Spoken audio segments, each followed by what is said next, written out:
hot button issue.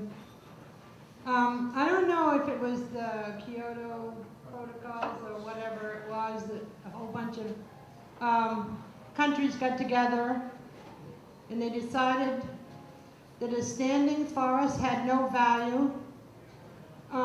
If you cut the forest down, you can get carbon credits, but if you leave it standing, you can't count it as sequestering carbons.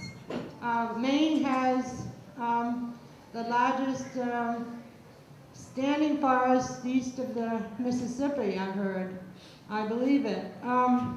But we can't count that in the whole scheme of things as sequestering carbon. Maine doesn't need more than just tweaking, probably, the way we do logging and the way we do a lot of things. We don't need to cut it down. We don't need to destroy a village in order to save it.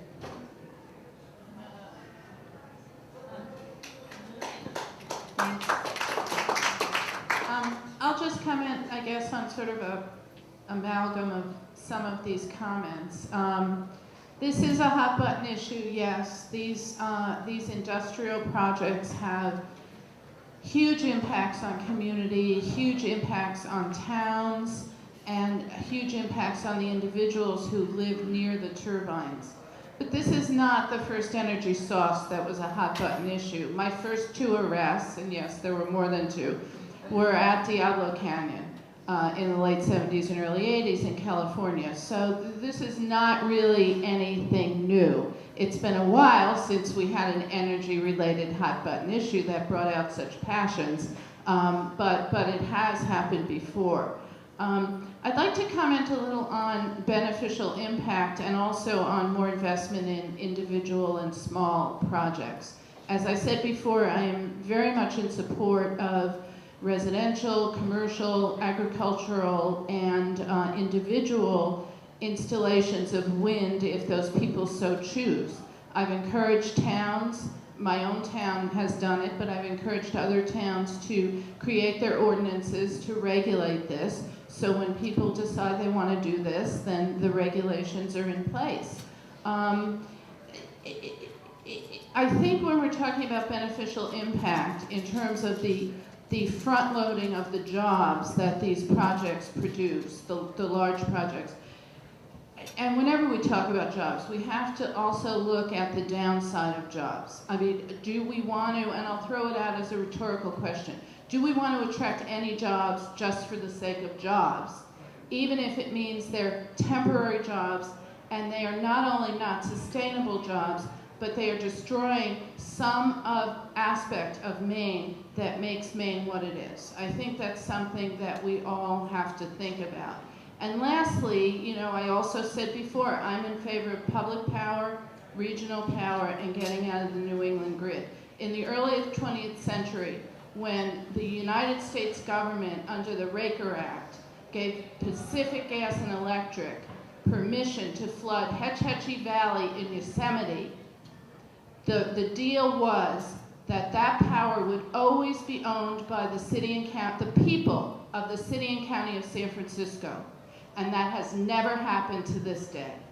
So, you know, if we want wind, I think as people and citizens of Maine, we have to make sure that we control it.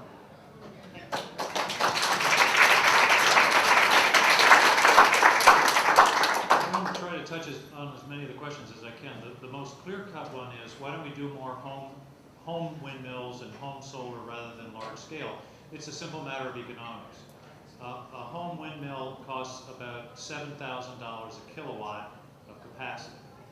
A large commercial windmill costs about $2,000. So you're talking almost 4 times as expensive per kilowatt. So it's, I've had a lot of friends come to me and ask me about windmills. Should I put one up at my house? And the answer is, if you want to, but don't expect it to really make a lot of economic sense, at least not at this point. So that's the short answer to that is, the reason large windmills make more sense is just the same reason a large hydro station makes more sense then a tiny one is a matter of cost. Why the passion? I think that's a really good question. The only answer I can come up with is the Maine state motto. It says Dorigo. You may think that means I lead, but what it really stands for is we've never done it that way before. There is a tremendous resistance to change. And what we're really talking about is change. And it frankly, it scares people. They get worried about property values and all those kinds of things. And I think that's what drives a lot of this passion. The other thing is this idea of destroying the mountaintops. I mean, I think we really have to talk about that. I was recently out of state in a place where there were mountains that were covered with houses. And there were lights on top. And at night, the lights, the blinking lights, I thought were beautiful. Now, somebody else may say that's horrible, that mountain has been destroyed. The point is, it's a very subjective thing. And people stop me on the street because they know I'm in the wood business and they say, Angus, that's terrific. I was up in Prince Edward Island and I saw those things and I thought they were majestic.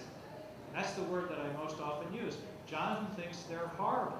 But I object to the sort of assumption that you're destroying the mountaintops by putting a large object on the top that, in fact, somebody at the hearing today who was one of the opponents referred to as kinetic sculpture. So, and the other piece is oil. Monique asked about oil. I believe we are headed directly into a time when wind power and electricity will replace oil in plug-in cars and geothermal heat pumps. So there we really are talking about replacing oil. And I guess the final issue is about costs and subsidies and those kinds of things. And we're spending a lot of money to protect our oil sources. And the question was, how can we get some of that money back here? The answer is to no longer be dependent upon that source so we don't have to spend so much money defending it.